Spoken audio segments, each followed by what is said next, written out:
Hello buddies, अस्सलाम वालेकुम, welcome in धमाका फिजिक्स। जैसा कि हमने लास्ट लेक्चर में हमने डिस्कस किया था सीजीएस सिस्टम, एमके सिस्टम और एफपीएस सिस्टम। आज हमारा लेक्चर है एसआई सिस्टम पर। जैसा कि आपको मैंने लास्ट लेक्चर में क्या बताया था, मैंने ये बताया था कि सीजीएस सिस्टम, एमके सिस्टम और एफपीएस सिस्टम तीनों 1960 से पहले थे। 1960 में फ्रांस के शहर पेरिस में सब साइंटिस्ट ने मीटिंग की और उस मीटिंग का कॉन्सेप्ट क्या था? एक साइंटिस्ट सब ने मीटिंग की और उस मीटिंग में यह था कि जितने भी ओल्ड यूनिट्स हैं, बहुत सारे साइंटिस्ट इस चीज पर परेशान थे कि हर मुल्क में डिफरेंट यूनिट्स यूज हो रहे थे। कुछ ममालिक में एक यूनिट था, कुछ ममालिक में और यूनिट था, तो प्रॉब्लम हो रही थी मेजरमेंट में। उन सब का सॉल्यूशन किया इस सिस्टम ने और इस सिस्टम का नाम हमने रखा एसआई सिस्टम। एसआई का बेटा फुल फॉर्म कोई पूछे तो इसका फुल फॉर्म है इंटरनेशनल सिस्टम। तो सर फिर इसका आईएस नाम रखते ना, ये एसआई क्यों रखा?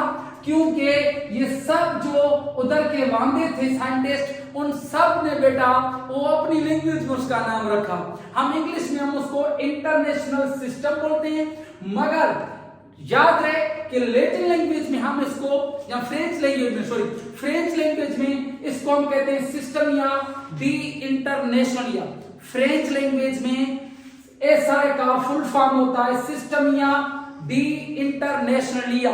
तभी एस पहले आता है, आय बाद में आता है। तो ये बेसिक सा इसका इंट्रोडक्शन कि एसआई का जो फुल फॉर्म है वो फ्रेंच लैंग्वेज में इसको हम कहते हैं सिस्टम या दी इंटरनेशनल, या तभी इसका नाम पड़ गया एसआई सिस्टम। तो एसआई सिस्टम में बेटा जो है दो एग्जाम की क्वांटिटीज बनाई गई। एक जो क्वांटिटीज थी वो फंडामेंटल थी, एक जो है वो डिराइव्ड क्वांटिटीज हैं।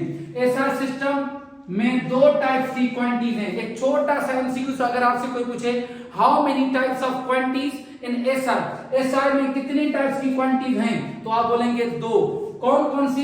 एक को बेटा हम कहते हैं फंडामेंटल क्वांटिटीज और दूसरी को हम कहते हैं डिराइव्ड क्वांटिटीज। ये बहुत ही बेसिक सी पॉइंट्स हैं, इनको फोकस करें और याद करें, और आगे जैसे आपकी बेस अच्छी बन जाएगी तो आपको आगे फिजिक्स का बहुत ही मजा आने वाला है। तो सबसे पहले फंडामेंटल क्वांटिटीज।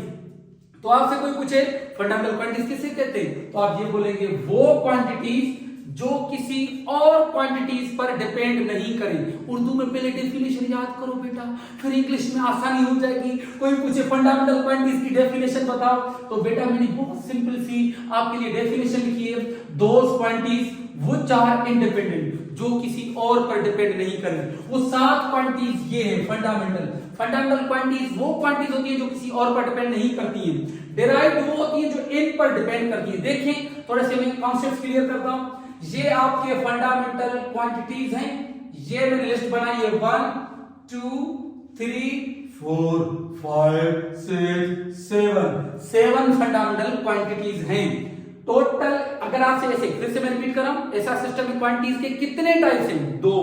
कौन कौन से? फंडामेंटल और डिराइव्ड। अगर ये पूछे कि ऐसा सिस्टम में फंडामेंटल क्वांटिटीज कितनी है? 7। कौन कौन सी? Length, mass, time, electric current, temperature, luminous intensity, amount of substance. ये 7 फंडामेंटल क्वांटिटीज हैं बेटा। अभी इनके यूनिट भी फिक्स किए गए, ये उनके यूनिट हैं, ये आप अपनी कॉपी पर मेंटेन करते जाएंगे। बेसिक चीजें ये याद करनी पड़ेगी। लेंथ का यूनिट ऐसा सिस्टम में रखा गया क्योंकि बेटा आपको मैंने पहले भी बताया लास्ट लेक्चर में कि भाई लेंथ के तो वैसे तो बहुत सारे यूनिट है, क्यूबिट है, पार्सेक है, लाइट ईयर है, आपका एंगस्ट्रॉम है, बहुत सारे यूनिट्स हैं, एक नहीं है। मगर ऐसा सिस्टम में चीजों को एक दूसरे को देने वगैरह में प्रॉब्लम हो रही थी ना, तो इसीलिए ऐसा सिस्टम बनाया गया। क्योंकि अगर एक मुल्क में एक यूनिट होगा, दूसरे मुल्क में दूसरा यूनिट होगा, तो ना फिर चीजों को इश्यू हो रहा था। तो ऐसा सिस्टम इसीलिए बनाया गया जैसे पूरी वर्ल्ड में बेटा एक ही सिस्टम चले, और उस सिस्टम का नाम रखा गया एसआई। तो ये एक ऐसे यूनिट्स हैं जो हर जगह पर हर किसी को हर कंट्री में यूज हो सकते हैं। तो बेटा लेंथ का यूनिट रखा गया मीटर, मास का यूनिट रखा गया किलोग्राम, टाइम का यूनिट रखा गया सेकंड, इलेक्ट्रिक करंट का यूनिट रखा गया एम्पियर। ये यूनिट याद करने ऐसा सिस्टम है। टेम्परेचर का यूनिट क्या रखा गया? केल्विन, और ल्यूमिनस इंटेंसिटी का कैंडेला, और अमाउंट ऑफ सब्सटेंस का मोल। ये 7 फंडामेंटल क्वांटिटीज हैं, ये उनके यूनिट हैं। अगर आप छोटा सा एक एमसीक्यू, भाई आपसे ये पूछा जाएगा टेम्परेचर का यूनिट बताओ, ऐसा सिस्टम है, टेम्परेचर का यूनिट ऐसा सिस्टम है केल्विन में। तो ये चीज याद करनी है, कोई कॉम्प्लेक्स कोई बताए इसमें कोई डिफिकल्टी है, हमें ना मेहनत करनी है थोड़ी सी, सब कुछ आ जाएगा, कोई मसला नहीं, फिजिक्स एकदम हलवा हो जाएगी, टेंशन फ्री हो जाओ। अभी अमाउंट ऑफ सब्सटेंस का कोई पूछे ऐसा सिस्टम यूनिट मोल, तो ये सब चीजें मैं डिस्क्राइब कर रहा हूं, ये 7 फंडामेंटल क्वांटिटीज हैं, ये उनके यूनिट बन गए।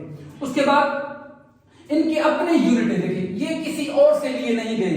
फंडामेंटल क्वांटिटीज की definition, those quantities which are independent, जो किसी पर डिपेंड नहीं करें, हैविंग ओन यूनिट, जिनको अपना पर्सनल यूनिट हो, उनको हम क्या कहते हैं, उनको बेटा हम कहते हैं फंडामेंटल क्वांटिटीज। और दूसरी है डिराइव्ड क्वांटिटीज। कोई आपसे पूछे डिराइव्ड क्वांटिटीज किसे कहते हैं, तो which are depend upon fundamental quantities, वो क्वांटिटीज जो इन क्वांटिटीज पर डिपेंड करें। अभी मैं एग्जांपल देता हूं, देखें कैसे। अभी लेंथ इनटू विड्थ, ये है एरिया, ये है एरिया। एरिया किसी भी, ये रेक्टेंगुलर बोर्ड है, देखिए इसका एरिया मालूम करने का फार्मूला है लेंथ इनटू विड्थ। तो लेंथ देखिए कहां से लाया गया, इधर से। विड्थ भी एक ऐसे समझो, इन दोनों का लेंथ का यूनिट भी मीटर होता है, विड्थ का यूनिट भी मीटर होता है, meter into meter, meter square. ये इसका यूनिट देखिए, एरिया का यूनिट क्या, मीटर स्क्वायर। क्या इसका अपना यूनिट है? नो। ये कहां से बनाया आपने, देखिए मीटर किसमें है, इसमें है। तो ये जो एरिया है इसको आप कहेंगे डिराइव्ड क्वांटिटी, और मीटर स्क्वायर को आप कहेंगे डिराइव्ड यूनिट। तो ये वेरी सिंपल है। डिराइव्ड क्वांटिटीज किसे कहते हैं, जो इनसे बनाई जाए। देखिए लेंथ है और ये है टाइम, लेंथ और टाइम, इन दोनों को डिवाइड करोगे तो आपको आगे में बहुत एक्सप्लेनेशन में पढ़ाऊंगा कि छोटा सा बेस बना रहा हूं। लेंथ अपॉन टाइम, तो लेंथ का यूनिट क्या होता है, मीटर, टाइम का यूनिट क्या होता है, सेकंड। तो मीटर पर सेकंड, ये यूनिट देखें, ये किसका यूनिट है, स्पीड का। ये किसका यूनिट है, स्पीड का यूनिट है। तो क्या मीटर, मुझे ये बताएं, क्या मीटर इसका अपना यूनिट है? ये कहां से लिया गया, देखिए इसमें से मीटर है, मीटर। सेकंड भी कहां से लिया गया, इधर से। तो ये पूरा का पूरा यूनिट इससे बनाया गया।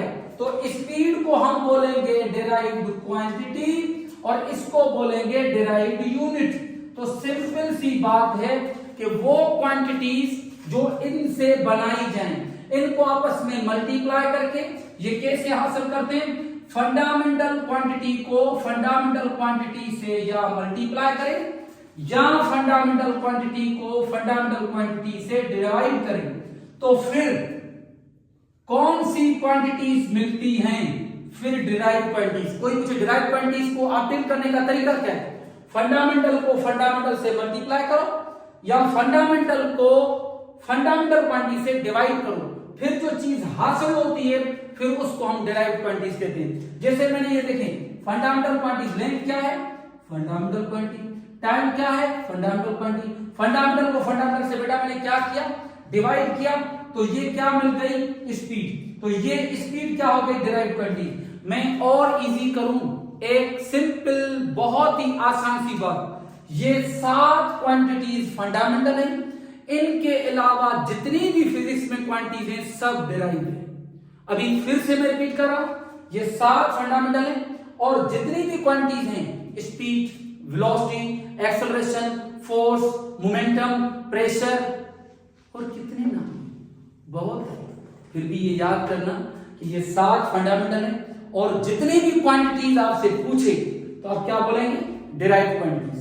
तो डिराइव्ड क्वांटिटीज और फंडामेंटल क्वांटिटीज का बिल्कुल इंशाल्लाह, वो क्वांटिटीज जो किसी और पर डिपेंड नहीं करें तो उनको फंडामेंटल कहते हैं, डिराइव्ड उनको कहते हैं जो फंडामेंटल पर डिपेंड करें, तो उनको हम क्या कहते हैं, डिराइव्ड क्वांटिटीज। इनको अपना यूनिट होता है, इनको अपना यूनिट नहीं होता, इधर से इनका यूनिट बनाया जाता है, ये डिराइव्ड क्वांटिटीज कहलाती है। थैंक यू, आज का हमारा लेक्चर यही था, बेसिक बातें चल रही हैं, इंशाल्लाह आपको और ऐसे कॉन्सेप्ट पढ़ाऊंगा, आपको बहुत मजा आ जाएगा, इन चीजों पर प्रैक्टिस करें बार बार। तो आज का हमारा लेक्चर कंप्लीट हुआ। अभी और आपको अच्छी अच्छी वीडियोस आपको अपलोड होती रहेंगी, ये तब होंगी जब आप हमारे इस चैनल को सब्सक्राइब भी करेंगे, कमेंट्स भी करेंगे और लाइक करेंगे और दूसरे दोस्तों को भी आप शेयर करेंगे। Thank you, Allah Hafiz, thank you बेटा।